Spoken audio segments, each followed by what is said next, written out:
Hello everyone guys, कैसे हैं आप लोग। उम्मीद करता हूं सब बढ़िया होंगे। सो गाइस, इन्वेस्टो प्राइड के एक ब्रांड न्यू वीडियो में आप लोगों का फिर से स्वागत है। एंड गाइस, आज के इस वीडियो में हम लोग बात करने वाले हैं कि अगर आप अभी के टाइम का जो मार्केट है इसका फायदा उठाना चाहते हैं तो वो 6 म्यूचुअल फंड कौन कौन सा होगा जिसमें जाके आपको लमसम करना चाहिए, सो दैट आने वाले टाइम में आपका जो प्रॉफिट है वो ज्यादा से ज्यादा बन के आ सके। तो चलिए गाइस, स्टार्ट करते हैं आज का वीडियो। बट वीडियो स्टार्ट करने से पहले फटाफट कर दीजिए इस वीडियो को लाइक। एंड गाइस, आपने चैनल को अभी तक सब्सक्राइब नहीं किया हुआ है देन प्लीज सब्सक्राइब कीजिए चैनल को। साथ के साथ गाइस, नोटिफिकेशन बेल ऑन करके ऑल पे क्लिक कर लीजिएगा ताकि जब भी इस चैनल पे वीडियो लेके आऊंगा सारे ही वीडियो का नोटिफिकेशन आपको मिलता रहेगा। अब चलिए गाइस, बात करते हैं कि अगर आप अभी के मार्केट में लमसम इन्वेस्टमेंट करना चाहते हैं और इस लोअर प्राइस का फायदा उठाना चाहते हैं तो मैं आपको 6 म्यूचुअल फंड बताऊंगा। और ये 6 म्यूचुअल फंड ऐसा है जो कि आपको काफी हेल्प करेगा और आपका जो पोर्टफोलियो है उसको भी गिरने से बचाने में मदद करेगा आपको। तो गाइस, सबसे पहले बात करें फ्लेक्सी कैप म्यूचुअल फंड्स का, जो कि आपके लिए काफी बेहतरीन हो सकता है इस गिरते हुए बाजार में। तो पहला फंड जो हम लोग बात करने वाले हैं वो है यहाँ पे आपके लिए HDFC flexi cap fund. Second fund है गाइस यहाँ पे आपके लिए JM flexi cap fund. And guys, इन दोनों फंड्स को हम लोग कंपेयर करने वाले हैं इसके कैटेगरी एवरेज से। तो पहले बात कर लेते हैं लमसम रिटर्न का। तो लास्ट 1 ईयर में HDFC फ्लेक्सी का फंड का जो रिटर्न है गाइस वो है यहाँ पे आपका 42.12% का। JM फ्लेक्सी का फंड का लास्ट 1 ईयर का रिटर्न की बात करें तो वो निकल के आता है यहाँ पे आपका 50.81% का। एंड बात करें कैटेगरी एवरेज का लास्ट 1 ईयर का रिटर्न का तो वो निकल के आता है यहाँ पे आपका 35.77% का। तो गाइस, लास्ट 1 ईयर में दोनों ही फ्लेक्सी का फंड्स का जो रिटर्न है ये काफी बेहतरीन दिखने को मिल जाता है अपने कैटेगरी के कंपैरिजन में। लेकिन बात करें इन दोनों में से एक बेस्ट फंड का तो JM फ्लेक्सी का फंड यहाँ पे काफी अच्छे तरीके से परफॉर्म कर रहा है। लेकिन गाइस, आपको आगे चल के पता चलेगा कि भाई ये फंड आपको गिरावट भी ज्यादा दिखा सकता है। वहीं बात करें गाइस पिछले 3 सालों का रिटर्न का तो HDFC फ्लेक्सी का फंड का जो रिटर्न है पिछले 3 सालों का वो है यहाँ पे आपका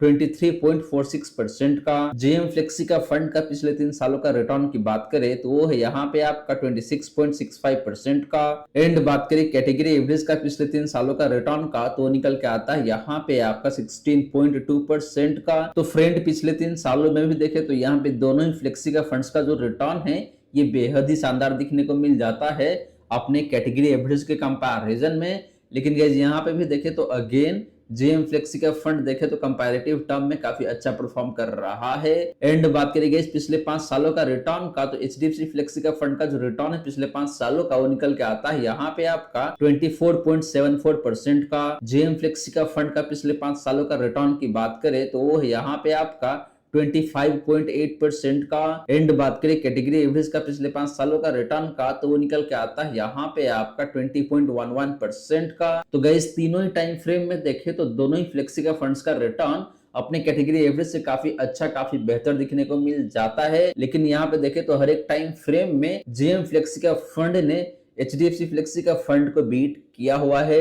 लेकिन गाइस, आगे चल के आपको पता चलेगा कि भाई इस फंड का जो रिस्क रेशियोज है ये भी हायर साइड में, यानी कि जब मार्केट में तेज गिरावट आएगी तो उस केस में ये फंड आपको ज्यादा गिरावट दिखा सकता है। तो बात कर लेते हैं इन दोनों ही फ्लेक्सी का फंड्स का रिस्क रेशियोज का। तो पहले बात करें स्टैंडर्ड डेविएशन का तो वो निकल के आता है HDFC फ्लेक्सी का फंड का यहाँ पे आपका 12.14 का। JM फ्लेक्सी का फंड का स्टैंडर्ड डेविएशन की बात करें तो वो निकल के आता है यहाँ पे आपका 13.31 का। एंड बात करें कैटेगरी एवरेज का स्टैंडर्ड डेविएशन का तो निकल के आता है यहाँ पे आपका 12.59 का। तो गाइस, स्टैंडर्ड डेविएशन के मामले में देखें तो यहाँ पे HDFC फ्लेक्सी का फंड काफी शानदार दिखने को मिल रहा है। इससे ये पता चलता है कि भाई इस फंड का जो रिटर्न है वो कम वोलेटाइल रहता है। तो जब मार्केट में काफी तेज गिरावट आएगी तो उस केस में ये फंड आपको कम गिरावट दिखाएगा कैटेगरी के कंपैरिजन में एंड JM फ्लेक्सी का फंड के कंपैरिजन में। बात करें गाइस शार्प रेशियो का तो HDFC फ्लेक्सी का फंड का जो शार्प रेशियो है वो है यहाँ पे आपका 1.54 का। JM फ्लेक्सी का फंड का शार्प रेशियो की बात करें तो वो है यहाँ पे आपका 1.59 का। एंड बात करें कैटेगरी एवरेज का शार्प रेशियो का तो निकल के आता है यहाँ पे आपका 1.01 का। तो गाइस, दोनों फ्लेक्सी का फंड का जो शार्प रेशियो है ये भी काफी शानदार दिखने को मिल जाता है। तो यहाँ पे मुझे बहुत ज्यादा अंतर तो है नहीं दोनों फंड के शार्प रेशियो के बीच में।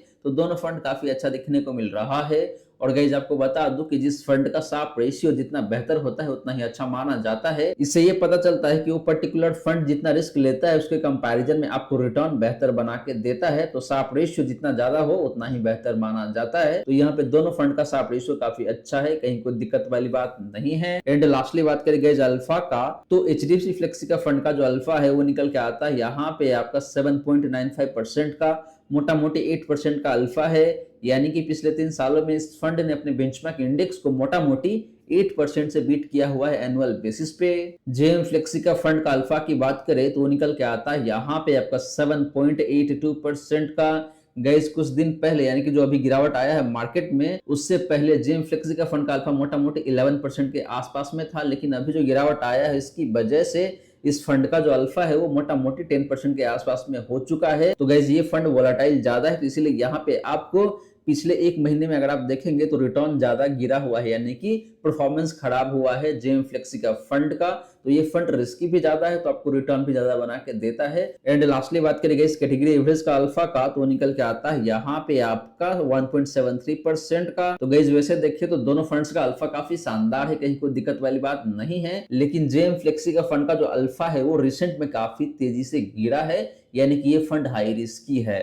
तो गाइस ये रही बात आपका इन दोनों ही फ्लेक्सी का फंड्स का लमसम रिटर्न का एंड डिफरेंट रिस्क रेशियोज का। और गाइस यहाँ पे देखें तो ओवरऑल दोनों ही फंड काफी अच्छा है। जेएम फ्लेक्सी का फंड का return across the time frame काफी शानदार है। वहीं बात करें आपका एचडीएफसी फ्लेक्सी का फंड का, इसका भी रिटर्न देखें तो काफी बेहतरीन दिखने को मिलता है। एंड प्लस पॉइंट यहाँ पे ये गाइस कि ये फंड थोड़ा सा कम रिस्की भी है। तो अगर आप रिस्क के एंगल से देखते हैं तो ये फंड आपके लिए बेहतर हो सकता है। वहीं अगर आप एक ऐसे इन्वेस्टर जो कि थोड़ा सा ज्यादा रिस्क लेना चाहते हैं और रिटर्न भी ज्यादा कमाना चाहते हैं, इन दैट केस आपके लिए जेएम फ्लेक्सी का फंड काफी शानदार हो सकता है इस गिरते हुए बाजार में। आप चलिए गाइस बात कर लेते हैं 2 ऐसे मिड कैप म्यूचुअल फंड के बारे में जो कि इस गिरते हुए बाजार में आपके लिए काफी शानदार हो सकता है और आपके लिए संकट मोचक का काम कर सकता है। तो गाइस बात करें मिड कैप फंड्स का, तो यहाँ पे भी हमने 2 फंड चूज करा हुआ है मिड कैप कैटेगरी से। पहला फंड यहाँ पे आपके लिए Motilal Oswal mid cap fund, दूसरा फंड गाइस यहाँ पे आपके लिए Nippon India growth fund. And guys इन दोनों फंड्स को भी हम लोग कंपेयर करने वाले हैं इसके कैटेगरी एवरेज से। तो पहले बात कर लेते हैं लमसम रिटर्न का। तो लास्ट 1 ईयर में Motilal Oswal mid cap fund का जो रिटर्न है गाइस वो है यहाँ पे आपका 65.71% का। निप्पॉन इंडिया ग्रोथ फंड का लास्ट 1 ईयर का रिटर्न की बात करें तो वो है यहाँ पे आपका 47.21% का। एंड बात करें कैटेगरी एवरेज का लास्ट 1 ईयर का रिटर्न का, तो वो निकल के आता है यहाँ पे आपका 43.31% का। तो गाइस लास्ट 1 ईयर में दोनों ही मिड कैप फंड का जो रिटर्न है अपनी कैटेगरी एवरेज से काफी अच्छा ही दिखने को मिल जाता है। लेकिन बात करें Motilal Oswal mid cap fund का, जिसका रिटर्न काफी बेहतरीन है लास्ट 1 ईयर में। बात करी गई पिछले 3 सालों का रिटर्न का, तो Motilal Oswal mid cap fund का जो रिटर्न है पिछले 3 सालों का वो निकल के आता है यहाँ पे आपका 35.08% का। निप्पॉन इंडिया ग्रोथ फंड का पिछले 3 सालों का रिटर्न की बात करें तो वो है यहाँ पे आपका 25.82% का। एंड बात करें कैटेगरी एवरेज का पिछले 3 सालों का रिटर्न का, तो वो निकल के आता है यहाँ पे आपका 22.21% का। तो गाइस पिछले 3 सालों में भी देखे तो यहाँ पे इन दोनों मिड कैप फंड्स का जो रिटर्न है अपने कैटेगरी एवरेज से काफी शानदार दिखने को मिल जाता है। लेकिन अगेन देखे तो यहाँ पे Motilal Oswal mid cap fund का रिटर्न काफी शानदार काफी बेहतरीन दिखने को मिल जाता है। वहीं बात करी गई आपका पिछले 5 सालों का रिटर्न का, तो Motilal Oswal mid cap fund का जो रिटर्न है पिछले 5 सालों का वो है यहाँ पे आपका 33.44% का। निप्पॉन इंडिया ग्रोथ फंड का पिछले 5 सालों का रिटर्न की बात करें तो वो है यहाँ पे आपका 31% का। एंड बात करें कैटेगरी एवरेज का पिछले 5 सालों का रिटर्न का, तो वो निकल के आता है यहाँ पे आपका 28.16% का। तो guys similar to last 1 year and last 3 year, last 5 year में भी देखे तो यहाँ पे इन दोनों मिड कैप फंड्स का जो रिटर्न है अपने कैटेगरी एवरेज से काफी शानदार दिखने को मिल जाता है। एंड दोनों फंड्स ने ऑलमोस्ट सिमिलर लाइन पे परफॉर्म करके दिया हुआ है पिछले 5 सालों में। मोटा मोटी 2 से 2.5% का डिफरेंस है दोनों फंड के परफॉर्मेंस के बीच में। तो गाइस ये रही बात आपका इन दोनों ही मिड कैप फंड्स का लमसम रिटर्न का। और गाइस यहाँ पे देखे तो overall across the time frame Motilal Oswal mid cap fund का रिटर्न मुझे काफी शानदार देखने को मिलता है। हालांकि निप्पॉन इंडिया ग्रोथ फंड का भी रिटर्न काफी शानदार है, कहीं कोई दिक्कत वाली बात नहीं है। लेकिन कंपैरेटिव टर्म में देखते हैं तो यहाँ पे Motilal Oswal mid cap fund थोड़ा सा बेहतर दिखने को मिलता है हर एक टाइम फ्रेम में। वहीं गाइस बात करें इन दोनों ही मिड कैप फंड्स का डिफरेंट रिस्क रेशियोज का, तो पहले बात कर लेते हैं आपका स्टैंडर्ड डिवीजन का। तो Motilal Oswal mid cap fund का जो स्टैंडर्ड डिवीजन है वो निकल के आता है यहाँ पे आपका 14.86 का। निप्पॉन इंडिया ग्रोथ फंड का स्टैंडर्ड डिवीजन की बात करें तो वो यहाँ पे आपका 14.07 का। एंड बात करें कैटेगरी एवरेज का स्टैंडर्ड डिवीजन का तो निकल के आता है यहाँ पे आपका 14.16 का। तो गाइस स्टैंडर्ड डिवीजन के मामले में देखें तो यहाँ पे निप्पॉन ग्रोथ फंड थोड़ा सा बेहतर दिखने को मिलता है, क्योंकि इस फंड का जो स्टैंडर्ड डिवीजन है ये थोड़ा सा कम है, यानी कि इस फंड का जो रिटर्न है वो थोड़ा सा कम वोलेटाइल रहता है। And Motilal Oswal mid cap fund का स्टैंडर्ड डिवीजन थोड़ा सा हायर साइड में है, यानी कि इस फंड का रिटर्न थोड़ा सा ज्यादा वोलेटाइल रहता है। बात करें गाइस शार्प रेशियो का, तो Motilal Oswal mid cap fund का जो शार्प रेशियो है वो निकल के आता है यहाँ पे आपका 1.9 का। निप्पॉन इंडिया ग्रोथ फंड का शार्प रेशियो की बात करें तो वो निकल के आता है यहाँ पे आपका 1.46 का। एंड बात करें कैटेगरी एवरेज का शार्प रेशियो का तो निकल के आता है यहाँ पे आपका 1.28 का। तो गाइस शार्प रेशियो देखे तो दोनों मिड कैप फंड्स का काफी शानदार है, लेकिन Motilal Oswal mid cap fund का शार्प रेशियो काफी बेहतर दिखने को मिलता है, यानी कि ये फंड जितना रिस्क लेता है उसके कंपैरिजन में आपको रिटर्न बेहतर बना के देता है। एंड लास्टली बात करें गाइस अल्फा का, तो Motilal Oswal mid cap fund का जो अल्फा है वो निकल के आता है यहाँ पे आपका 12.17% का। निप्पॉन इंडिया ग्रोथ फंड का अल्फा की बात करें तो वो निकल के आता है यहाँ पे आपका 3.03% का। एंड बात करें कैटेगरी एवरेज का अल्फा का तो वो निकल के आता है यहाँ पे आपका 0.81% का। तो गाइस अल्फा भी देखे तो यहाँ पे दोनों ही मिड कैप फंड्स का काफी शानदार है। स्पेशली बात करें Motilal Oswal mid cap fund का तो ये फंड काफी शानदार दिखने को मिल रहा है अल्फा के केस में भी। तो गाइस यहाँ पे देखे तो ओवरऑल दोनों ही फंड्स काफी शानदार दिखने को मिल जाता है अपने कैटेगरी के कंपैरिजन में। लेकिन अगर आपको एक ऐसे मिड कैप फंड के साथ जाना है जिसका रिटर्न भी शानदार हो एंड रिस्क रेशियोज भी देखे तो काफी रीजनेबल हो, तो फंड है यहाँ पे आपके लिए Motilal Oswal mid cap fund. Guys अब चलिए गाइस बात कर लेते हैं दो ऐसे स्मॉल कैप फंड के बारे में जहां पे सबसे पहले लमसम अलाउड है एंड ये दोनों ही फंड आपके लिए काफी अट्रैक्टिव हो सकता है इस गिरते हुए बाजार में। एंड आने वाले 10 से 15 सालों में आपको काफी बेहतरीन तरीके से पैसे बना के दे सकता है।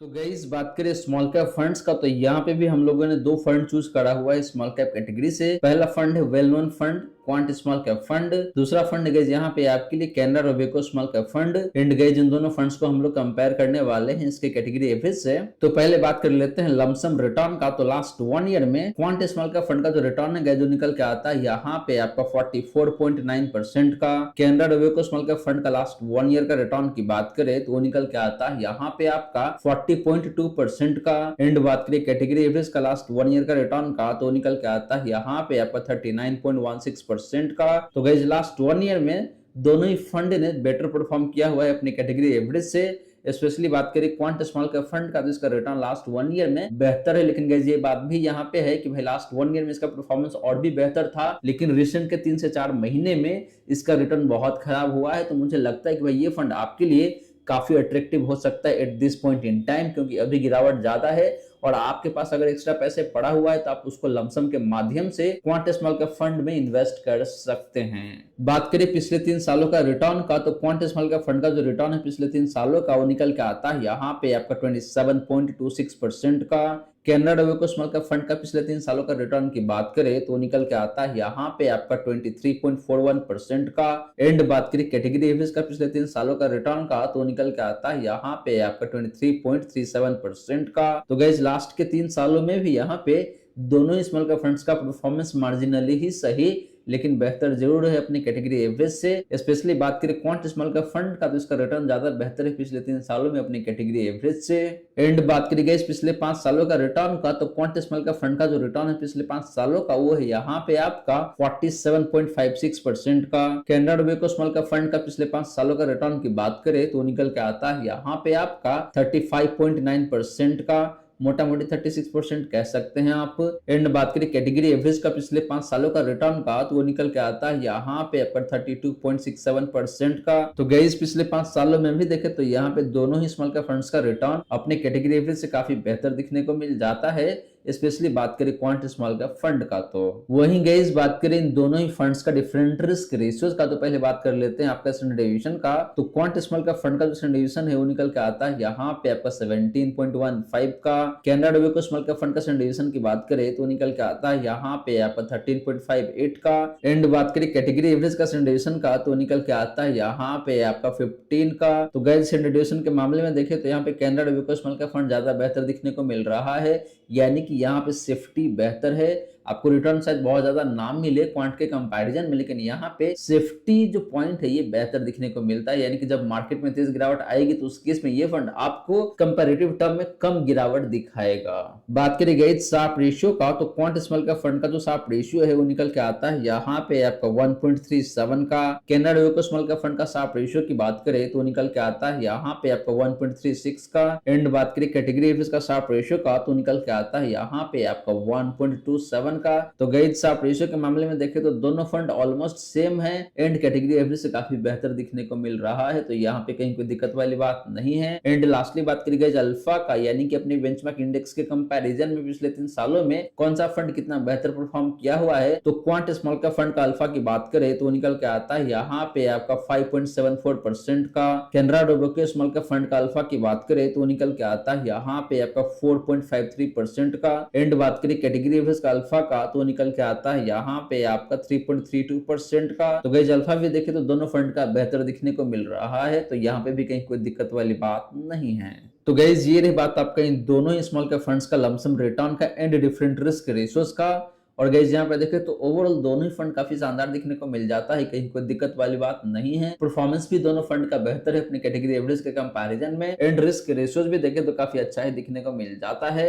हाँ ये बात जरूर है कि कैनरा डोबेको स्मॉल कैप फंड थोड़ा सा कम रिस्की है, यानी कि ये फंड आपको गिरावट कम दिखाएगा जब मार्केट में काफी तेज गिरावट आएगी तो। लेकिन इसका नेगेटिव साइड ये भी है कि भाई जब मार्केट में तेजी आएगा तो उस केस में ये फंड आपको ज्यादा पैसे भी बना के नहीं देगा क्वांट स्मॉल कैप फंड के कंपैरिजन में। तो आप अपने रिस्क प्रोफाइल को देखते हुए दोनों में से किसी एक फंड को चूज कर सकते हैं, या फिर उसको टॉप अप कर सकते हैं, या फिर लमसम कर सकते हैं। तो गाइस ये रही सारी की सारी बातें जो हमने किया आज के इस वीडियो में। और फ्रेंड मैंने जितनी भी बातें किया है आज के इस वीडियो में, मुझे उम्मीद है कि भाई आपको समझ में आ गया होगा। मन में अगर कोई डाउट है या फिर कोई क्वेश्चन है तो कमेंट सेक्शन में पूछ लीजिए। वहीं गाइस वीडियो अच्छी लगी हो या फिर वीडियो थोड़ा सा भी हेल्पफुल हो आप सभी को, देन प्लीज वीडियो को लाइक करके अप्रिशिएट करें। एंड गाइस आपने चैनल को अभी तक सब्सक्राइब नहीं किया हुआ है देन प्लीज सब्सक्राइब कीजिए चैनल को। साथ के साथ गाइस नोटिफिकेशन बेल ऑन करके ऑल पे क्लिक कर लीजिएगा, ताकि जब भी इस चैनल पे वीडियो लेके आऊंगा सारे ही वीडियो का नोटिफिकेशन आपको मिलता रहेगा।